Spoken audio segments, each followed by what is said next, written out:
Okay, ನಿಮ್ಮ ಈ ಮನೆ ತೋರಿಸಬಹುದಾ ನಮಗೆ ಒಂದ್ಸತಿ? ಈ ಮನೆಗೆ ಇರುವಂತದ್ದು ಕೇವಲ 2 ಕೋಣೆ. ಸೊ ಒಂದ್ ಸೈಡ್ ಅಡಿಗೆ ಮನೆ ಇದೆ, ಮತ್ತೊಂದು ಕಡೆ ಉಳ್ಕೊಳ್ಳೋದಕ್ಕೆ ರೂಮ್ ಅಂತ ಅನಿಸ್ತದೆ ಇದು. ಸೊ ಈಗ ಓಕೆ ನೋಡಿ, ಇಷ್ಟು ಸಣ್ಣ ಮನೆ ಇದು. ಕರೆಮ ನಾಯಕ್ ಅವರು ಹುಟ್ಟಿ ಬೆಳೆದಂತಹ ಮನೆ. ಬಹುಶಃ ದೇವ್ರ ಕೋಣೆನೂ ಇಲ್ಲೇ. ಓಕೆ, ಹಾ ನೋಡಿ, ಇವತ್ತು ಕೂಡ ಶಾಸಕರಾದ ಮೇಲೂ ಕೂಡ ಮನೆಯಲ್ಲಿ ಪೂಜೆ ಪುನಸ್ಕಾರಗಳು, ತಾನು ಹುಟ್ಟಿ ಬೆಳೆದಂತಹ ಮನೆಯನ್ನ ಬದಲಾಗೋದಕ್ಕೆ ಬಿಡ್ಲಿಲ್ಲ. ಇಲ್ಲೇ ಪೂಜೆ ಮಾಡ್ತಿದ್ರಾ ಬಂದು ಪ್ರತಿನಿತ್ಯ? ಅಮ್ಮ ಮಾಡ್ತಿದ್ರು, ಇಲ್ಲೇ ಪೂಜೆ ಮಾಡ್ತಿದ್ರು. ಅಮ್ಮ ಗುರುವಿನ ಮಕ್ಕಳಾಗಿದ್ರು. ನಮ್ಮ ಗಲಿಗಿನ ಮಠಕ್ಕ ಅಮ್ಮ ಅಪ್ಪ ಗುರುವಿನ ಮಕ್ಕಳಾಗಿದ್ರು.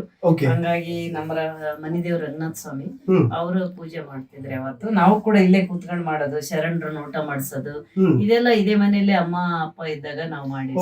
ಓಕೆ, ಈ ಹಬ್ಬ ಹರಿದಿನಗಳ ಟೈಮಲ್ಲಿ ಬೆಳಿಗ್ಗೆ ಎದ್ದು ಎಲ್ಲವನ್ನ ಪೂಜೆ ಪುನಸ್ಕಾರಗಳಿಗೆ ರೆಡಿ ಮಾಡೋದೆಲ್ಲ ಹೇಗಿರ್ತಿತ್ತು ಈ ಜಾಗದಲ್ಲಿ? ಏನ್ ಸರಳವಾಗಿ ಏನಿಲ್ಲ, 2 ಫೋಟೋ ಇಟ್ಟವ, ಇಷ್ಟೆಲ್ಲ ಪೂಜೆ. ನಮ್ಮ ಮನದಾಳದಲ್ಲೇ ಆ ದೇವ್ರ ಇರ್ತಿದ್ದ.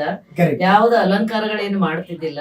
ಮನೆ ಸಾರ್ಸೋದು, ಅದನ್ನೆಲ್ಲ ಮಿಸ್ಲಿರ್ತರದು, ನೈವೇದ್ಯ ಮಾಡೋದು ಎಲ್ಲ ಮಾಡಿ, ಈ ತರ ಎಲ್ಲ ದೇವ್ರುಗಳಿಗೆ ನೈವೇದ್ಯ ಕೊಡೋದು, ಇವೆಲ್ಲ ನಾವು ಮಾಡ್ತಿದ್ವಿ. ಅಮ್ಮ ಅಷ್ಟೇ ಮಾಡ್ತಿದ್ರು, ನಮ್ನೆಲ್ಲ ನೈವೇದ್ಯ ಕೊಡಕ್ ಕಳಿಸ್ತಿದ್ರು. ಅನ್ನ ಹೋಳಿಗೆ ಎಲ್ಲ ಇಟ್ಟು ನಮಸ್ಕಾರ ಮಾಡಿ ಕೈ ಹೊಡ್ಕೊಂಡ್ ಬರ್ತಿದ್ವಿ. ಓಕೆ, ಇದು ಮಲ್ಕೊಳ್ಳೋದಕ್ಕೆಲ್ಲ ಎಲ್ಲಿ ಮೇಡಮ್?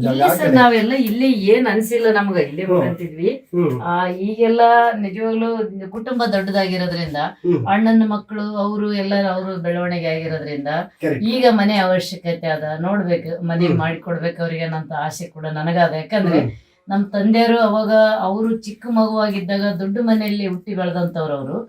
ಅವರು ನಮ್ ಕಾಕನವ್ರಿಗೆ ಆ ಮನೆ ಹೋಯ್ತು. ಆ ಭಾಗಕ್ಕ, ನಮ್ ಕಾಕನವ್ರ ಭಾಗಕ್ಕ ಆ ಮನೆ ಹೋಯ್ತು. ಅವಾಗ ನಮ್ಗ ಹೊಲ ಬಂತು, ಇದು ಜಾಗ ಬಂತು ನಮಗೆ. ಹಂಗಾಗಿ ಅಪ್ಪ ಈ ಜಾಗದಲ್ಲಿ ಗುಡಿಸಿಲು ಕಟ್ಟಿಕೊಂಡು ಅವ್ರು ಇಲ್ಲೇ ಇದ್ರು. ನಮ್ಗೆ ಮನೆ ಕಟ್ಟಿಗಳಕ್ ಆಗಿರ್ಲಿಲ್ಲ.